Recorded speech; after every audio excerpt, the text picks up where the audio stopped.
Back to clean news UP. चलिए देखते हैं उत्तर प्रदेश की 25 फटाफट बड़ी खबरों को। इससे पहले आप न्यूज को कहां से देख रहे हैं हमें कमेंट में बताना बिल्कुल ना भूलें। साथ ही हमारे फेसबुक पेज को भी फॉलो करें। फेसबुक पेज का लिंक डिस्क्रिप्शन में दिया गया है।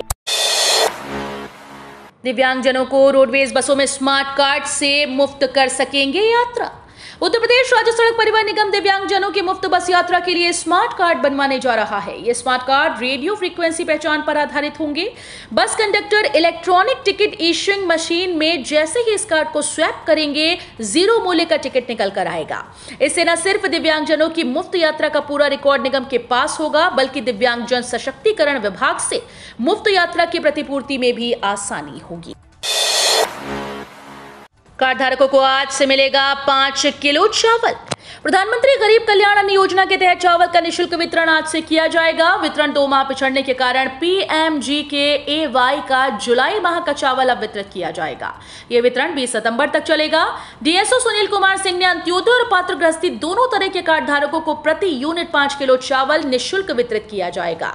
जिन कार्ड धारकों की उंगलियों का निशान नहीं लग पाता उन्हें मोबाइल OTP के माध्यम से 20 को वितरित किया जाएगा। रामपुर बनेगा इंडस्ट्रियल हब, 605 करोड़ का निवेश होगा। रोजगारी कदम झेल रहा अपना रामपुर आने वाले दिनों में इस दाग को धो डालेगा। रामपुर औद्योगिक क्रांति की ओर अग्रसर हो चुका है। जल्दी यहां 151 नई औद्योगिक इकाइयां लगेंगी। इसमें 605 करोड़ रुपए का निवेश किया जाएगा। इसके लिए तैयारियां शुरू हो चुकी हैं। इससे रामपुर में प्रत्यक्ष और अप्रत्यक्ष रूप से करीब 55,000 लोगों के लिए रोजगार सृजन हो सकेगा। सीएम योगी के आदेश पर गांव-गांव चल रहा सर्वे, सूखे की हकीकत जान किसानों की मदद करेगी सरकार। सीएम योगी आदित्यनाथ के आदेश पर सूखे की हकीकत जानने के लिए गांव-गांव सर्वे शुरू हो गया। हल्का लेखपाल की ओर से क्षेत्र में फसलों का आकलन कर किसानों से बात की जा रही है। सर्वे शुरू होने से किसानों को राहत मिलने की उम्मीद जग गई। सर्वे रिपोर्ट आज तक शासन को भेजी जानी है। ऐसे में राजस्व विभाग के अफसर और कर्मी दिन रात सर्वे के काम को पूरा करने में जुटे हुए हैं। गोरखपुर की कैंट और नका स्टेशन बनेगा सैटेलाइट स्टेशन। गोरखपुर के कैंट और नका रेलवे स्टेशन को सैटेलाइट स्टेशन बनाने की कवायद तेज हो गई। इन दोनों स्टेशन से ट्रेन चलाने की तैयारी शुरू हो गई। DRM लखनऊ ने 6 ट्रेन गोरखपुर के बजाय कैंट और नका से चलाने और टर्मिनेट करने का प्रस्ताव दिया। DRM का प्रस्ताव NE रेलवे के मुख्य परिचालन प्रबंधक कार्यालय में पहुंच गया। उम्मीद जताई जा रही है कि विभाग के द्वारा जल्द ही टर्मिनल बदलने के प्रस्ताव को मंजूरी दी जाएगी। DRM लखनऊ के द्वारा 3 ट्रेन कैंट और 3 ट्रेनें नकहा से चलाने का प्रस्ताव दिया गया है। पिछड़ा वर्ग समेत 4 आयोगों का जल्द होगा पुनर्गठन। यूपी की योगी सरकार जल्दी कई आयोगों का पुनर्गठन करने जा रही है। राज्य सरकार इस मुद्दे पर गंभीरता से विचार कर रही है। भाजपा के नए प्रदेश अध्यक्ष चौधरी भूपेंद्र सिंह के कार्यकाल संभालने के बाद पार्टी कार्यकर्ताओं में भी इन आयोगों में जगह पाने की उम्मीद बढ़ चली। इसमें उत्तर प्रदेश राज्य अनुसूचित जाति आयोग, उत्तर प्रदेश राज्य पिछड़ा वर्ग आयोग, उत्तर प्रदेश राज्य महिला आयोग और उत्तर प्रदेश राज्य सफाई कर्मचारी आयोग शामिल हैं। यूपी में आयुष्मान कार्ड बनाने के लिए विशेष अभियान 15 से।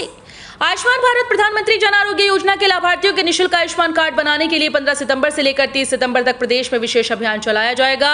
इस आयुष्मान पखवाड़े में कार्ड बनाने के लिए सार्वजनिक स्थलों पर कैंप लगाए जाएंगे। आशा वर्कर द्वारा चिन्हित किए गए परिवारों को कैंप की जानकारी दी जाएगी। यहाँ वो अपने आधार कार्ड, राशन कार्ड या परिवार रजिस्टर की फोटोकॉपी लाकर आयुष्मान कार्ड बनवा सकेंगे। पड़ोसी ने किया ऐतराज तो निरस्त होगा डॉग का लाइसेंस। कुत्तों के हमले की बढ़ रही घटनाओं को लेकर नगर निगम भी सतर्क हो गया है। कुत्तों का लाइसेंस शुल्क बढ़ाने के साथ ही अब यह अनिवार्यता भी होगी कि अगर पड़ोसी ने कुत्ता पालने का विरोध किया तो लाइसेंस निरस्त होगा। नगर निगम नई नियमावली बनाने जा रहा है, जिसे महापौर की अध्यक्षता वाली कार्यकारिणी समिति के समक्ष मंजूरी के लिए लाया जाएगा और फिर नगर निगम सदन में प्रस्ताव को लाया जाएगा।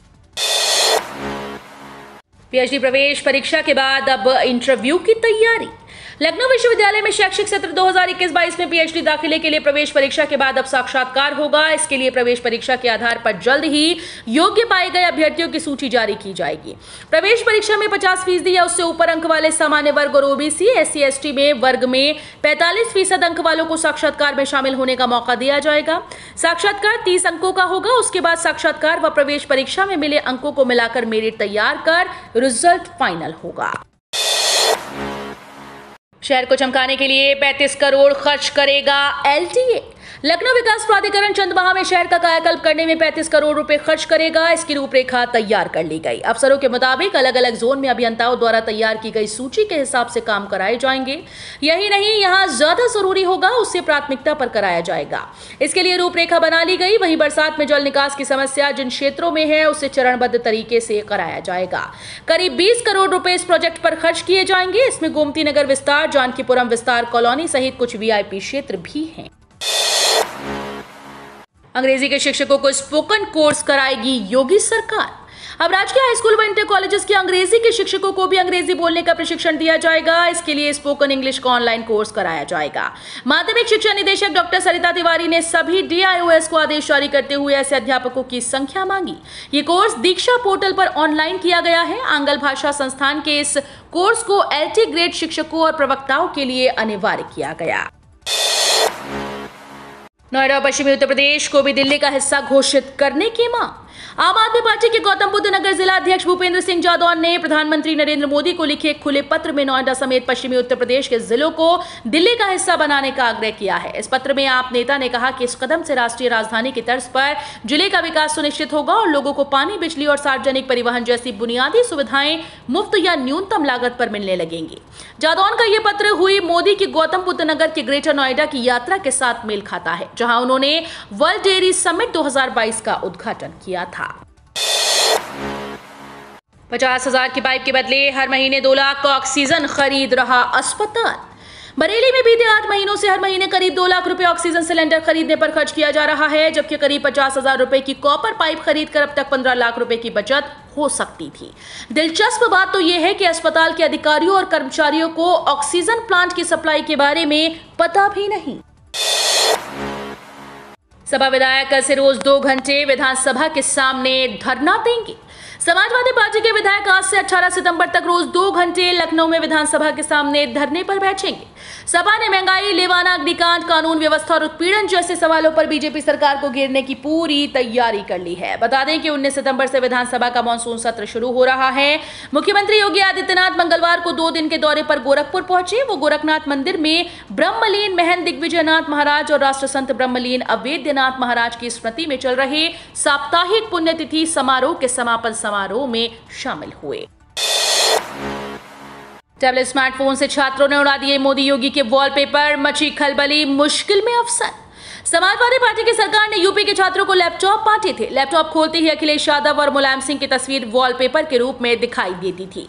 आज भी किसी लैपटॉप से अखिलेश मुलायम की तस्वीर नहीं हटाई जा सकी, लेकिन योगी सरकार से मिले स्मार्टफोन और टैबलेट से छेड़छाड़ कर तमाम छात्रों ने उनकी सूरत बदल दी। कुछ ही छात्रों ने योगी मोदी के वॉलपेपर उड़ा दिए। प्रदेश भर के कई जिलों से मिली इस तरह की शिकायतों से लखनऊ तक खलबली मची है। इसके बाद शासन स्तर से अफसरों को टैबलेट और स्मार्टफोन की निगरानी के आदेश जारी करने पड़े। हिदायत दी गई कि डिवाइस को खुर्द बुर्द न किया जाए। अयोध्या में 1 महीने चलेगा रामलला के प्राण प्रतिष्ठा का अनुष्ठान। अयोध्या में निर्माणाधीन राम मंदिर दिसंबर 2023 में बनने के बाद 14-15 जनवरी 2024 को मकर संक्रांति पर सूर्य उत्तरायण होंगे। वैदिक आचार्यगण शुभ मुहूर्त निर्धारित करेंगे। इस निर्धारित मुहूर्त पर भगवान की प्राण प्रतिष्ठा का अनुष्ठान शुरू होगा। ट्रस्ट महासचिव ने यह भी बताया कि प्राण प्रतिष्ठा के अनुष्ठान को पूर्ण होने में करीब 1 माह का समय लगेगा। पुनः अनुष्ठान की पूर्णाहुति रामलला के प्राण प्रतिष्ठा से होगी। इसलिए कहना कि मकर संक्रांति पर रामलला की प्रतिष्ठा हो जाएगी, जल्दबाजी होगी। राम जन्मभूमि तीर्थ क्षेत्र ट्रस्ट की बैठक के बाद मंदिर निर्माण समिति की भी बैठक हुई। सचल दल के कार ड्राइवर अब थामेंगे बस का स्टीयरिंग। परिवहन निगम के प्रवर्तन दल में कई सालों से लगे कार चालक अब हटाए जाएंगे। प्रबंध निदेशक के स्पष्ट निर्देश हैं कि हर हाल में 2 साल से अधिक समय से प्रवर्तन टीम में कार चला रहे चालकों का स्थान दूसरे चालकों को दिया जाएगा। वहीं प्रवर्तन दल में 2 साल कार चला चुके चालकों से अब परिवहन निगम की बसें चलवाई जाएंगी। चेकिंग के नाम हर माह परिवहन निगम के लाखों रुपए सचल गाड़ियों के डीजल पेट्रोल पर खर्च होते हैं, लेकिन चेकिंग का जो परिणाम आना चाहिए वो नहीं मिल पा रहा। इसको लेकर प्रबंध निदेशक संजय कुमार ने प्रवर्तन दलों के चेकिंग और वर्किंग में कई बदलाव किए। यूपी में अगले 2 दिन होगी अच्छी बारिश। यूपी में अगले 2 दिनों में अच्छी बारिश की किसानों की पूरी आस हो सकती है। मौसम विभाग ने 15 सितंबर तक अच्छी बारिश की संभावना जताई। इस साल बारिश की कमी के चलते धान की फसल पर काफी बुरा असर पड़ा। यूपी के किसान पूरे मानसून सीजन में अच्छी बारिश का इंतजार करते रह गए।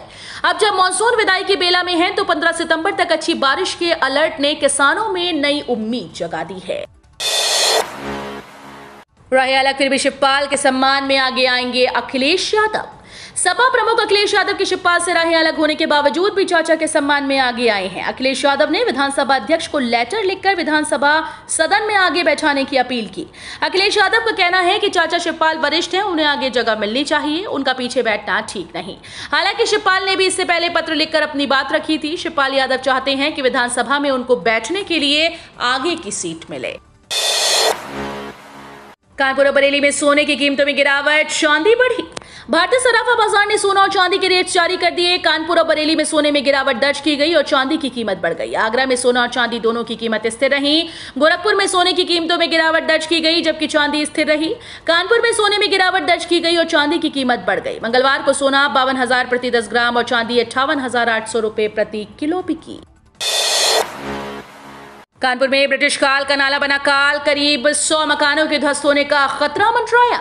कानपुर में अफीम कोठी चौराहे पर कई दिनों से चल रही खुदाई सोमवार को और गहरी हुई तो नगर निगम के अफसरों और क्षेत्रीय लोगों में हड़कंप मच गया। जांच में पता चला कि चौराहे से राखी मंडी की तरफ चंद्रिका हाथे के 80 मीटर के दायरे में पूरा डॉट नाला ही धंस गया जो ब्रिटिश काल में बना था। इन नालों के ऊपर बने लगभग 100 मकानों के गिरने का खतरा मंडराने लगा है। अब नगर निगम के इंजीनियर डैमेज कंट्रोल करने में जुटे हैं। श्री कृष्ण जन्मस्थान ईदगाह मामले में सुन्नी सेंट्रल वक्फ बोर्ड अदालत में नहीं हुआ हाजिर। श्री कृष्ण जन्मस्थान ईदगाह प्रकरण को लेकर मथुरा में जिला जज की अदालत में दाखिल रिवीजन की सुनवाई के दौरान सुन्नी सेंट्रल वक्फ बोर्ड हाजिर नहीं हुआ। अदालत ने अगली सुनवाई के लिए 3 अक्टूबर की तिथि निर्धारित की है। जिला जज की अदालत ने महेंद्र प्रताप सिंह आदि द्वारा रिवीजन दाखिल किया गया। वहीं महेंद्र प्रताप सिंह ने ज्ञानवापी को लेकर बनारस जिला जज के द्वारा दिए गए आदेश की कॉपी अदालत में दाखिल की। नए तरीके से वसूला जाएगा हाईवे पर टोल टैक्स। अब फास्टैग तकनीक भी इतिहास बन जाएगी। अब एक नई तकनीक के जरिए टोल का भुगतान किया जा सकेगा। अब टोल प्लाजा पर वाहनों के नंबर प्लेट पहचान कर ऑटोमेटिक प्रणाली से टोल वसूला जाएगा। इस प्रणाली का केंद्र सरकार ने पायलट परीक्षण शुरू कर दिया। सरकार का मानना है कि इससे टोल प्लाजा पर वाहनों की भीड़ घटेगी और जो वाहन हाईवे पर जितना चलेगा ठीक उतना ही शुल्क उससे वसूला जाएगा। केंद्रीय सड़क और परिवहन मंत्री नितिन गडकरी ने Indo American chamber of commerce की 19वीं इंडो यूएस इकोनॉमिक समिट में ये जानकारी दी। 14 सालों से धूल फांक रहे फ्लोटर पंपों का अब होगा आग बुझाने में इस्तेमाल। कई सालों से धूल फांक रहे फ्लोटर पंपों की सीबीआई जांच के दायरे में आने के कारण अब इसे इस्तेमाल लाने की कवायद शुरू हो चुकी है। लेवाना होटल अग्निकांड के बाद अग्निशमन निदेशालय ने इस पंपों को इस्तेमाल में लेने की अनुमति मांगी। सूत्रों के अनुसार फ्लोटर पंप लखनऊ में ही एक फायर स्टेशन में रखे हुए हैं। इस बीच अग्निशमन विभाग ने कई नए उपकरणों की खरीद की फ्लोटर पंपों पर ध्यान नहीं दिया। लेवाना होटल अग्निकांड के बाद विभाग की इन पर नजर पड़ी तो मंजूरी के लिए शासन को पत्र भेजा गया है। किसान मोर्चा के प्रदेश अध्यक्ष सहित दर्जनों का इस्तीफा। समाजवादी पार्टी से गठबंधन टूटने के बाद सुबह सपा अध्यक्ष ओम प्रकाश राजभर की मुश्किलें कम होने का नाम नहीं ले रही। उनकी पार्टी में लगातार इस्तीफे का दौर बढ़ता जा रहा है। एक बार फिर से दर्जनों पदाधिकारियों ने एक साथ राजभर पर टिकट के नाम पर पैसा लेने का आरोप लगाते हुए पार्टी से इस्तीफा दे दिया। सुबह सपा किसान मोर्चा के प्रदेश अध्यक्ष मास्टर राधेश्याम सिंह सहित कुशीनगर के जिला अध्यक्ष और जिला प्रभारी सहित 1 दर्जन पार्टी नेताओं ने राजभर को बाय बाय कर दिया। तो ये थी आज की 25 फटाफट बड़ी खबरें। अगर आपको न्यूज पसंद आई हो तो वीडियो को लाइक और शेयर जरूर करें। धन्यवाद।